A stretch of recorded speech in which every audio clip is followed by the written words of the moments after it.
The word controversy is defined as a discussion marked by two opposing views. That is essentially the definition.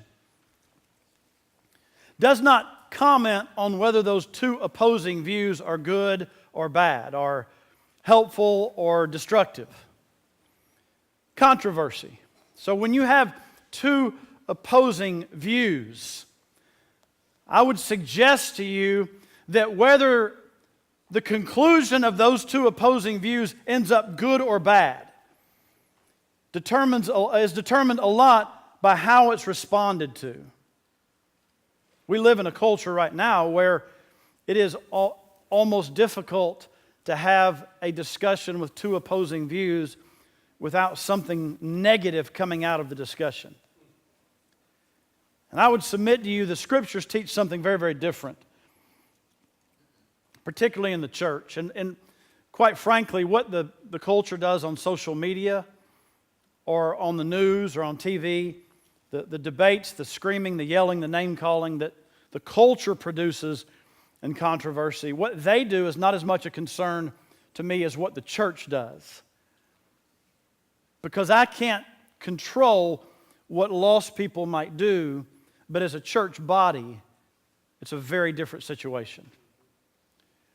And so this morning, we're going to take a look in the book of Acts, chapter 15, as we continue our study through the book of Acts. And we're going to consider how we can resolve controversy without chaos. Resolving controversy without chaos. Acts chapter 15. This is just the next step in our study through the book of Acts. So if you are a guest here today, please note, we do not have some controversy brewing that I felt the need to address this morning. Not that I wouldn't, but that it's just simply the next passage of Scripture that we're addressing in our study through the book of Acts. Adventures in Acts is the name of this series. God has equipped the church to resolve controversy without chaos. Question. If you want to raise your hand, you're certainly welcome. How many of you would say that you've ever been in a situation in a church where controversy was resolved, but it was chaotic and it was not, the end game really didn't turn out that great? Anybody ever had that experience? Hopefully it wasn't here. I've been here 13 years, so I can't recall one that turned out really, really bad along the way. But know this, if you get people together, more than one, ultimately, eventually, some point, at some time, you will have a controversy. This summer, Silver Team and teams and WinShape teams all over the country, you're going to have controversy of some kind. It's not if, it's just when. And that's no bad statement on any group. It's just simply bringing people together to pursue a common goal. Somewhere along the line, eventually, sometime, at some point, there will be controversy. And listen, folks, I want to suggest to you that controversy is not necessarily a bad thing in and of itself. What I have found that the resolution to controversy will determine whether it is bad or not. I have also found in my ministry at Green Acres, and even prior to this, that the right resolution to controversy actually helps us to grow, and we end up farther along on the other end of it than we would have if the controversy had never come up. It's just simply how we respond. So we're going to consider some biblical steps to a resolution of controversy. We'll begin today. Next week is Father's Day, and I have a special word for all of our men that day. But we will finish this message in 2 weeks, so it's two parts, if you will. It's a long passage, Acts chapter 15. Here's what's been happening. Paul and Barnabas are finishing up their first big missionary journey. They came out of Antioch in Syria, went to the island of Cyprus, went up into the region of Galatia with Lystra and Lycaonia and in those areas, Derbe, and now they're coming back. They're heading back home. That's actually where we pick up, is really where we left off last week. They'd just gotten back home to Antioch. In fact, I want to show you something in Acts chapter 14, verse 26. From there they sailed to Antioch, where they had been commended to the grace of God. That is, Antioch is where they started. It's our home church. They're coming back home from a mission trip. Many of you have gone on mission trips. This is a little different. You went on a short-term 2-week mission trip. They've been gone for months and months. They are missionaries, but they're coming home to report. Verse 27, now when they had come and gathered the church together, so they show up in town, everybody sees them. Oh, Paul and Barnabas and the team are back. Go get all the believers and bring them together. That's what's happening. So you can imagine that probably takes a little while without benefit of electronics or technology. Just folks running out and knocking, hey, Paul and Barnabas are back. Paul and Barnabas are meeting down at so-and-so, wherever they meet. They don't really have a church building, and so they meet together. Now, when they had come and gathered, verse 27, the church together, they reported all that God had done with them and that He had opened the door of faith to the Gentiles. So they stayed there a long time with the disciples. So this is basically a worship service of reporting by the missionaries, telling them what's going on. And one of the most exciting parts, and this is important, one of the most exciting parts of their story is that Gentiles are getting saved. Now, who's Gentiles? It's probably just about all of us. I don't know if we have any Jewish people in here who have been converted or not, but basically in that day you were Jewish or you weren't. And if you weren't, you were a Gentile. And many of the early believers in Jerusalem who were Jewish thought that the gospel was primarily about Jews. In fact, I'll add this, it's not until about Acts chapter 9 and 10, and that point in the church where the church begins to move out from Jerusalem, many people in that culture just thought the church was another sect of Judaism, that it wasn't separate. At this point, by Acts 15, it has now become a separate entity to Judaism. And so as Paul and Barnabas come back, they're like, man, these Gentiles are getting saved. It's crazy. And the funny thing is, that's kind of the really good news, but that's also the controversy. I don't know how many of you have ever seen that happen before. Something really exciting is happening in the church, and it's like that thing that's exciting that's happening is really neat, and yet is also the source of controversy for those who may not be so thrilled about it. Maybe it's a change in what you're doing. Maybe it's a step toward a certain mission or a goal. I have seen that in my years as a pastor, where God's really leading us toward a direction and folks are excited about it, but then there may be some who aren't so excited because of the changes that are happening, and you have a controversy that happens there, and that's part of how leadership responds will determine whether it's successful or not. So let's look at some of the biblical resolutions of this controversy that comes up. So let me give you just a brief explanation of the controversy. It's a controversy, by the way, that kind of dogs the Apostle Paul all the way through the New Testament. It's the initial idea that comes up that says, if you're a Gentile and you come to know Christ, you first have to become Jewish to then become a Christian. That you have to go through the Jewish system. It is, by the way, an underlying idea that Gentiles are inferior. Now, those who are Christians who say we want Gentiles to become Jews, then they can become Christians. Those saying that would never say that they're racially motivated, but that's essentially what's happening. Is this motivation that says these people coming to know Christ are coming to know Christ the same way we did, but we're a little superior because we're Jewish. You know, the funny thing is, that same type of thing still happens today. Maybe not as much Jew and Gentile, but maybe your particular kind of faith, maybe your particular kind of experience.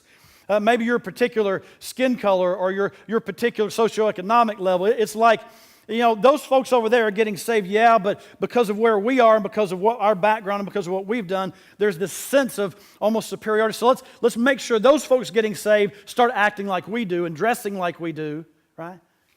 There are ideas about how people should dress in church, and I laugh sometimes. I like to wear a coat and tie from time to time. Preaching it, and invariably somebody will say, well, Pastor, you look like you came ready to preach. And I always like to say, yeah, I'm wearing the same kind of tie Jesus wore when he preached. And so there's this idea about the external matters of our lives that somehow makes us a little better as Christians. And we know we're saved by grace through faith, but you know, if we add these other things that have been my personal experience, it makes us a little better. And that's what's happening here, that the Jews are saying we need to make these Gentiles become Jewish, and Paul's like, no. Paul and Barnabas, that we are not going to do that. And if anybody had been behind that idea, you would think it was the Apostle Paul, because he was that idea growing up, right? Everything he had ever learned taught him, if you're not a full-blown Jew, you're inferior.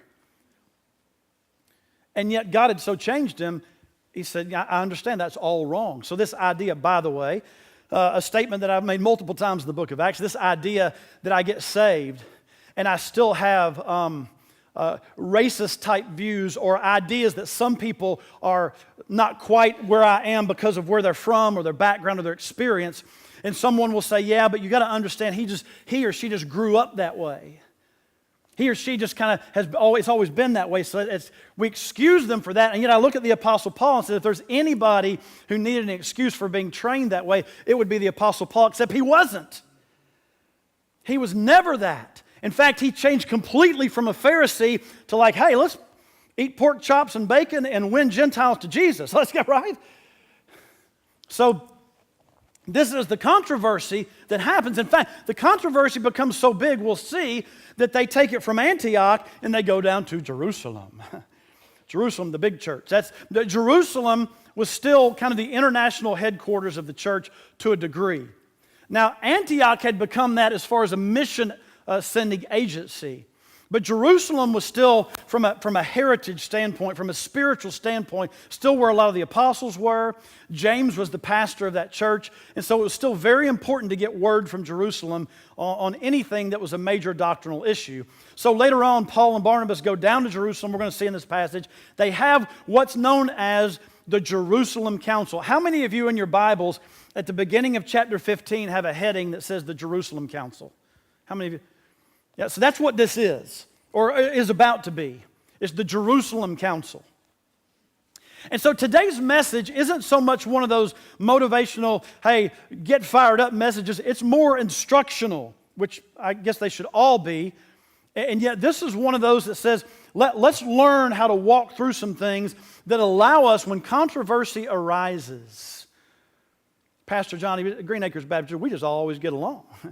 We never have any controversy, right? If you get more than one people together, you're going to have controversy eventually. Somehow, some way, sometime. And the way we respond is critical. So let's talk about some biblical resolution to controversy. Picking up in Acts chapter 15, verse 1. And certain men came down from Judea. It's interesting to say they came down. If I say I'm going to Atlanta, do I say I'm going up to Atlanta or down to Atlanta? From Warner Robins. I'm going up to Atlanta. The reason I say that is because I'm going north. Funny thing is, there are some guys who leave Jerusalem and go north to Antioch. But because they're going from down in Jerusalem up into the mountains, they call it up. I'm just making that point. In case you ever look on a Bible map and you wonder why they're saying they're going down. I said that opposite. They're going from Jerusalem down to Antioch out of the mountains in that way. So they're going down and they taught the brethren. This word teach is the Greek word didasko. We get the English didactic from that. And so the idea here is a precept on precept instruction, which means there were guys who came from Jerusalem, they came to Antioch, and they weren't just talking about this thing we're about to study. They were sitting down and systematically teaching it. You hear what I'm saying? It says they taught the brethren, unless you are circumcised according to the custom of Moses, you cannot be saved. Got it? That's very clear. And they were teaching this systematically with instruction. They were teaching it. Now, you can understand when you're a church where all people are welcome, and Green Acres Baptist Church is increasingly becoming that, we still got a lot to learn, but we're starting to learn how. And when you got a lot of different people coming from a lot of different areas, you're going to have folks come in who doctrinally have had some very different experience coming in. And I understand that. In fact, even in just recent weeks, I've had some folks come to me and say, hey, you know, Pastor, the church I'd been in, doctrinally we were here. Or maybe even folks who are coming from experiences that aren't even Christian. I mean, religious experiences. And so when they come in and ask or talk about it, that's okay. In fact, if you're here from a very different experience or you've got questions, you need to come to Sunday school at 9:15 on Sunday mornings. And one of the challenges I've issued to our Sunday school teachers is we need to be the place where people feel safe asking dangerous questions, right? We need to be that place. Because if some folks don't feel safe asking dangerous questions here, why is the Bible true? Right, Ed? Ed teaches our apologetics class. He's ready for you. How do we know the earth was created in 6 days? Really? People need to feel safe asking that question here, because if they don't, they'll go ask it somewhere else and they're going to get a non-biblical answer. So anyway, sometimes people come in and they have these questions, and that's okay. That's a very different thing from somebody coming in with a deviant doctrine and bringing people together and sitting them down and systematically instructing them in that doctrine. You see the difference? Well, the latter is what was happening here in Antioch. They showed up from Jerusalem, and they were sitting folks down and say, listen, we're having small groups now, right? You got to become a Jew if you want to become saved, Gentiles. And mostly I would assume they're gathering Gentiles together, maybe a few Jews. So verse 2. Therefore, when Paul and Barnabas had, I always love this phrase this in the Bible, no small dissension. That means it was big, for those who aren't sure. That word dissension means dispute, an uprising. By the way, this word is sometimes used to translate civil insurrection. So it was no small dispute Paul and Barnabas had with these guys. They were kind of going at it, but it says they had no small dissension and dispute. The word dispute here, it means a mutual questioning. So we're not talking about an emotional free-for-all. You hear what I'm saying? We're not talking about an emotional, we're talking about two parties sitting down and maybe with passion discussing their points of view. We're not talking about name calling or all that ridiculous garbage that sometimes goes on. But we are talking about two parties who are passionate. Therefore, when Paul and Barnabas had no small dissension to dispute with them, they determined that Paul and Barnabas and certain others of them should go up to Jerusalem to the apostles and elders about this question. Let me begin there in resolving controversy. You ready? Let's make sure when we go to resolve a controversy that we have a real controversy. And so the first thought about resolving controversy without chaos is facing a real controversy. Facing a real one of the great challenges of leadership is to know which things you really need to intervene and which not. Pastor Mike and Pastor Brian and I, we've talked about this so many times through the years. It's a funny thing, oftentimes the thing someone brings to me that they feel is a crisis may really not be in the grand scheme of things. And the only time it'll become a crisis is if I jump into it and get involved. A lot of times it's just a matter of praying through it and allowing God to work it out. I'm not talking about procrastination. I'm not talking about avoiding confronting something. I'm not talking about ignoring something. I'm talking about saying as a leader, what are the things that are real controversies, right? Because if we run around and we're resolving controversy every week or even every other week, there's a problem. So there's only one Jerusalem council. And in fact, all the way through Paul's ministry, this issue of becoming a Jew to become a Christian dogs him. It seems like this same issue, and he confronts it passionately over and over again. And I'll be honest with you, there are very few other things Paul really gets upset about. Go back and look in all of his epistles. This is a major doctrinal issue. Green Acres Baptist Church. We're going to have differences of ideas along the way. We're going to be upset because somebody moved our chairs out of our Sunday school room and now they're not there. We may not like the starting time of a particular event. You may not even like decisions I've made this very week. That's okay. But that's not a controversy or a crisis. None of those are. So let's not treat things that aren't real controversies as controversies. So the first way to resolve controversy without chaos is to face a real controversy. Years ago, this was many years ago because I was taking Savannah to school. Savannah's my oldest. She's 24, about to be 25, and married and living up in Bristol, Virginia. But anyway, we were going to school one day, and on the radio came this section where they were playing 911 calls, some of the most ridiculous 911 calls. I don't know if any of you all have ever heard things like this. It's crazy. And so some of the calls that they shared, crazy emergency calls was the little portion of the radio program. One guy called 911 and said, "Can you please connect me to Switzerland?" That's not a crisis. 911, right? When you say 911, you think crisis, emergency. A lady called. This is my favorite.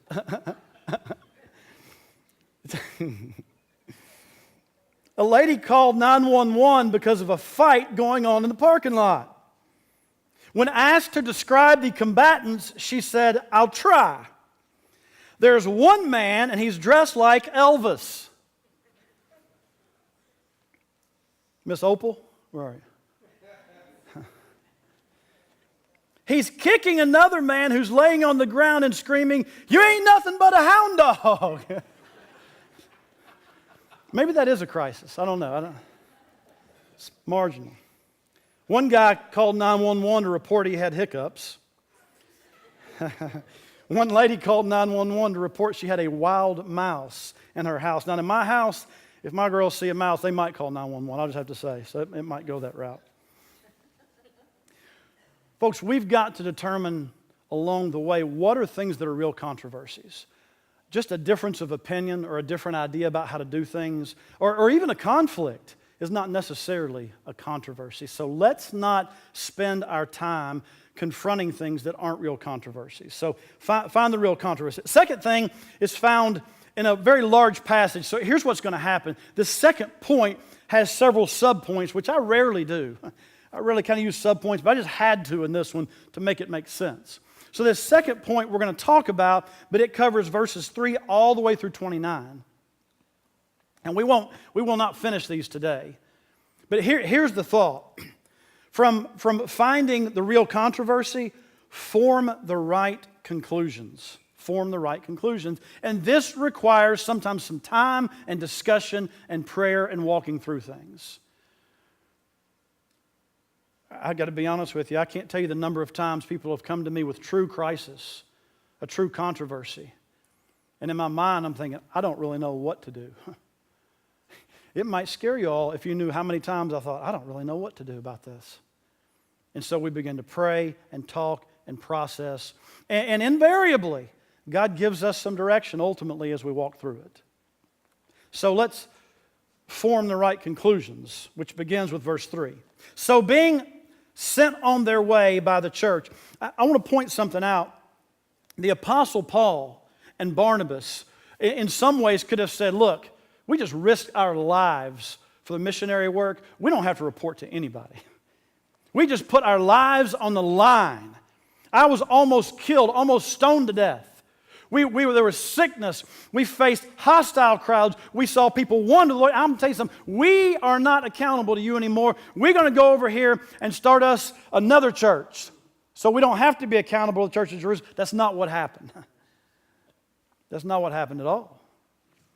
So being sent on their way by the church, they passed through Phoenicia and Samaria, describing the conversion of the Gentiles. And they caused great joy to all the brethren. So it's kind of like, well, if we're going to have to leave Antioch and go south, which is a pretty good distance, to Jerusalem, on the way, let's stop by some of the other churches and tell them what's going on. So it's as if Paul and Barnabas said, our goal is to go to Jerusalem and talk about this controversy, but along the way, we're going to keep ministering. And that's what happens. So now they're spreading the news of the Gentiles being saved, and folks are getting excited about it. And then verse 4.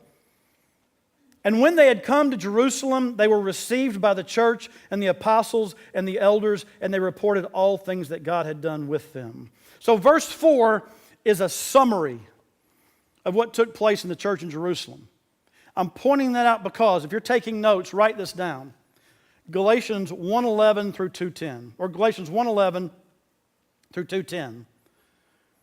Why am I pointing that out? We're not going to turn there right now because we don't have time. Galatians 1:11 through 2:10 gives a detailed explanation of Paul's description of this event. So verse 4 is kind of a summary. And like I like to say, when you're on a website and you're reading an article and it has a word or a phrase underlined, and if you click on that word or phrase, it takes you to a whole other article just about that word or phrase. Everybody know what I'm talking about? Or some people know. Does like one person know what I'm talking about?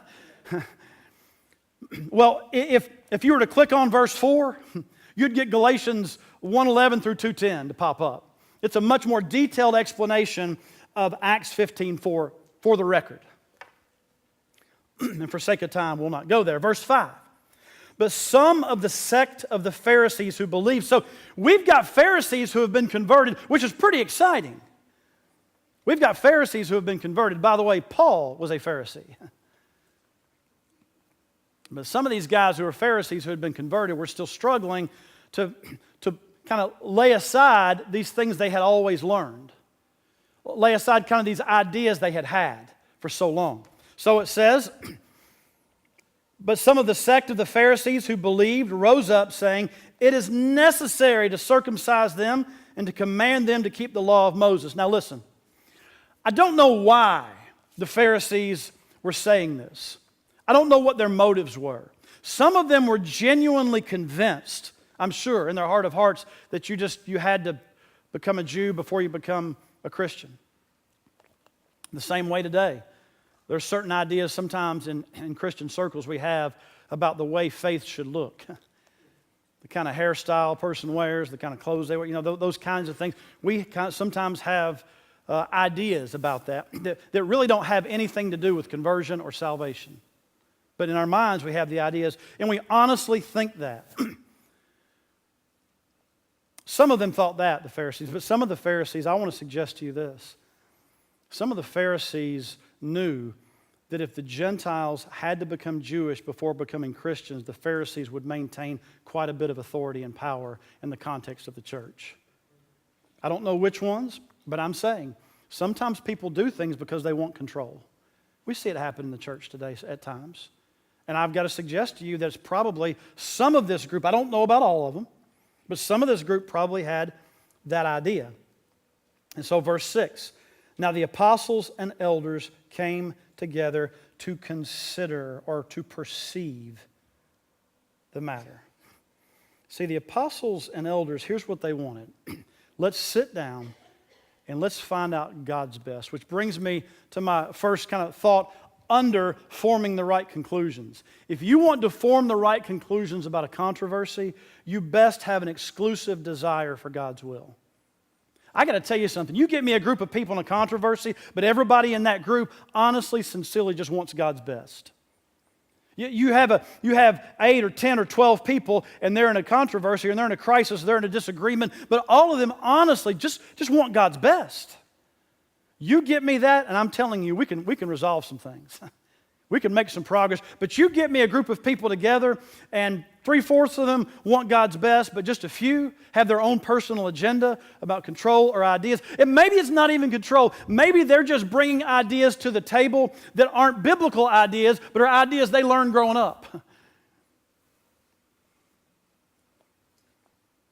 You get that happening, it gets a lot harder, a lot more difficult to resolve controversy in those times. So folks, when we come to address controversy, one of the things we've got to do is know, what is our mindset? What is my motive? What is my intent? How am I thinking? And if my desire is God's best, then we can get some things done in this church. There was a psychologist who back in 2007, her name is Ellen Langer. She's a Harvard researcher. And in the journal, the Association for Psychological Sciences, she published the findings to an interesting study. She surveyed 84 hotel room attendants, custodians. 84 hotel room attendants in 7 different hotels. She surveyed them and was surprised to find out that none of them thought they got adequate exercise or physical activity. The funny thing is, Dr. Langer knew that because of what they did, they more than surpassed what the Surgeon General's minimum requirement for physical activity is for anybody. So they were going well beyond what they needed, even though in their minds they thought they weren't really getting enough exercise. And so here's what she did. She divided them into two groups. One group, she took them through their daily schedule. And with each thing they did, making a bed, vacuuming, whatever, which each thing they did, she talked to them about the calories they burned and how physically it was helping them. So then they would know in the future, over the next days and weeks, that these activities were physical exercise. In their minds, they would know it. The other group, she didn't say anything to them about that at all. To all 84, they took body mass index and weight and I think hip to chest measurements and all those kinds of physical measurements. And then allowed it to go for a 6-month period. And she had some of her people follow the group that knew what was going on, so to speak. She had them follow them around to make sure they did not change their routine every day. And so both groups continued their same routines for 6 months. And at the end of the 6 months, she went back and measured them out again, body mass index and weight and all these things. And the group that knew in their minds that they were more than surpassing the physical activity necessary, all lost weight, had better measurements, better blood pressure. But the other group, who essentially did the same activities, had not changed at all. And her conclusion was that the mindset and the way they thought about it actually affected them physically and their exercise. How many of you know that our mindset isn't just a superficial impact on what we're doing in the church?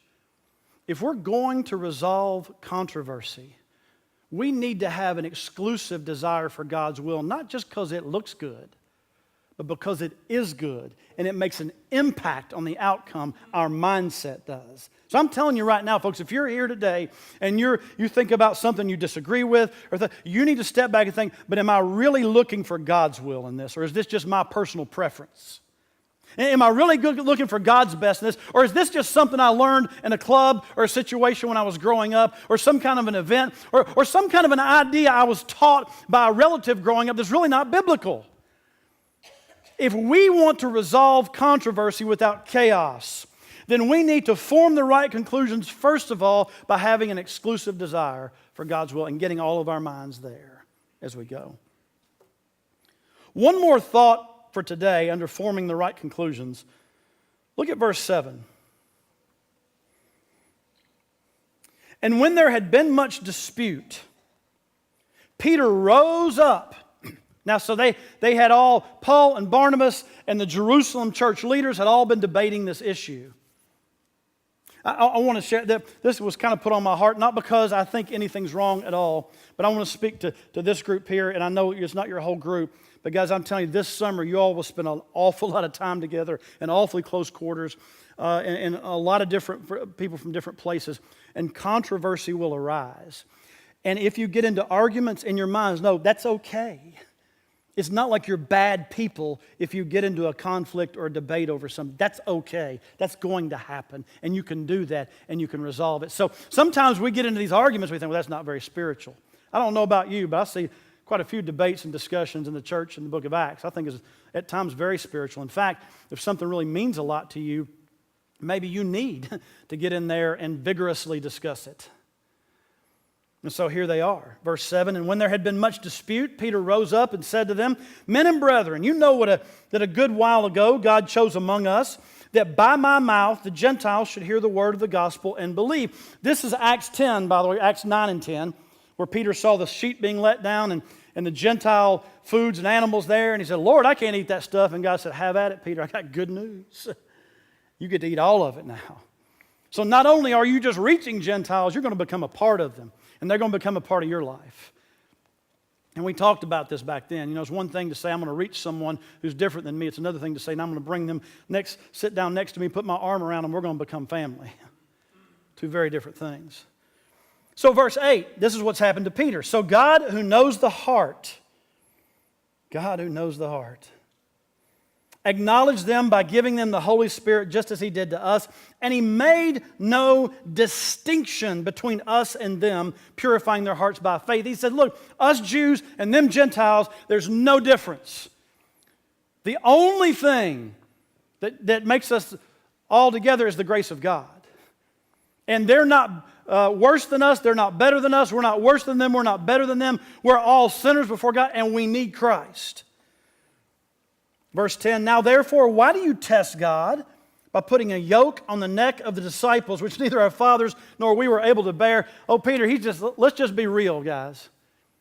Let's just be real. Think back to our forefathers. Ain't none of them ever lived up to this. What are you doing? What in the world makes you think you're going to require this of the Gentiles when your daddy and your granddaddy and your great-granddaddy and on back, and even many of the prophets in the Old Testament who were persecuted for preaching the gospel, none of them could follow it. What are you doing trying to make Gentiles follow it? Let's be real. You know what I know about Peter in this case? He's just being very honest. Being self-aware as a believer is critical, by the way. Being self-aware, say, you know what? Let's just be really honest about what's going on in this situation. Whether it's a political discussion in the church or a spiritual discussion or even a biblical discussion. So verse 11.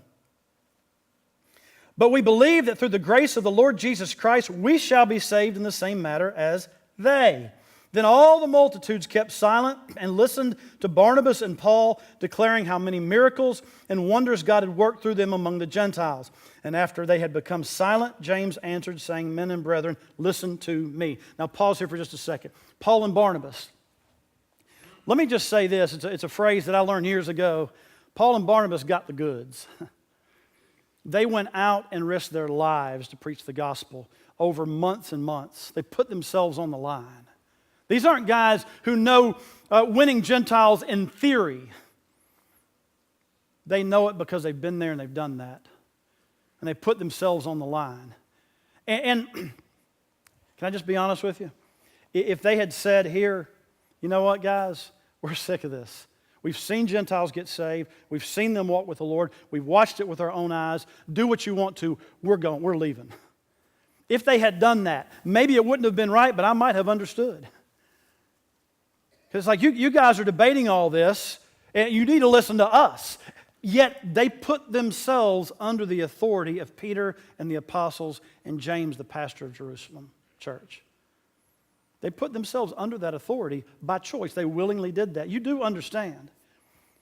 The only way you will follow the spiritual leadership in the church is because you choose to. This idea that somehow a pastor or pastoral leadership could somehow mandate something and make everybody follow. If I have to make you, if I have to yell at you or argue with you or make you follow me, you ain't follow me and I ain't leading. You follow because you're under the lordship of Jesus Christ and you've chosen to because of His leadership. And that's what's happening here. So you ready? You want to resolve controversy? Get a group of people together who have an eager submission to God's leaders. I'm not talking about a blind submission. I'm talking about an eager submission. They are ready to follow. There was a story in S.I. McMillan's book, who's an author.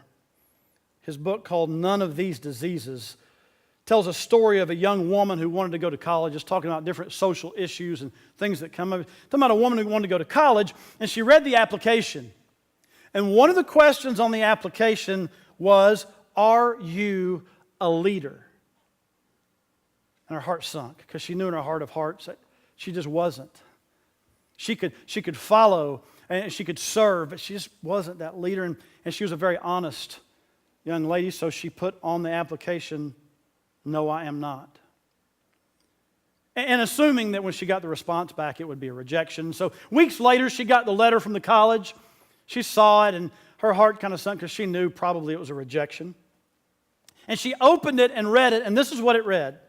Dear applicant, a study of the application forms reveal that this year our college will have 1,452 new leaders. We are accepting you because we feel it is imperative that they have at least one follower.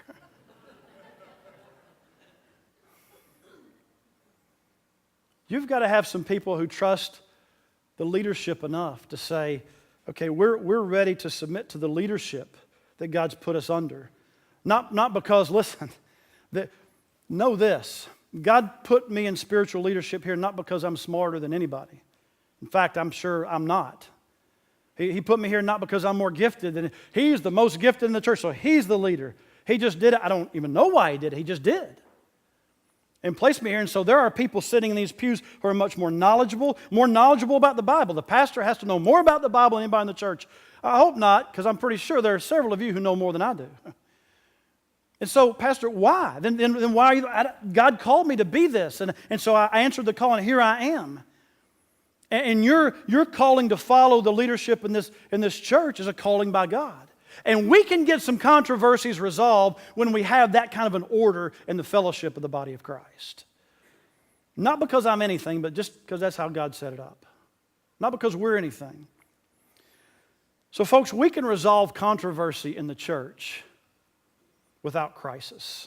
That God has equipped the church to do this along the way. I recently came across some articles in different business journals that listed some of the best and worst public relations crises management by corporations. And it was kind of a list of all the corporations that had dealt with major crisis and their PR management and the top 10 in the list. And it was funny because I read several lists, but 3 of the lists had the same thing at number 1, and all of the top 10 lists had this one event. Some of you will remember this. In 1982, way back in 1982, a story and a response by a company that's still being used. 7 people died of cyanide poisoning after taking Tylenol tablets. How many of you remember that? People were terrified, right? What if I buy Tylenol? What if I take some? What if I get the cyanide? 7 people died. Johnson & Johnson is the corporation that manufactures Tylenol. And so here is how they responded. Listen to this. They put consumer safety first. They quickly pulled 31 million bottles of Tylenol off the shelf. In 1982, that was $100 million worth of Tylenol in 1982. And they stopped all production and advertising of the product for a time. Many thought, wow, they must just be shutting the doors. But here's what they did. They got involved with the Chicago police. This was in and around Chicago, by the way, the 7 who died. They got involved with the Chicago police, the FBI, the FDA, in search for the killer. They offered a $100,000 reward. Post-crisis, they eventually, obviously many of you know, reintroduced Tylenol, the brand. They reintroduced it with a new tamper-resistant packaging. So some of you who are teenagers and younger and college students, you don't know bottles without tamper-resistant. I do. I remember. None of them had tamper-resistant until this. This changed everything.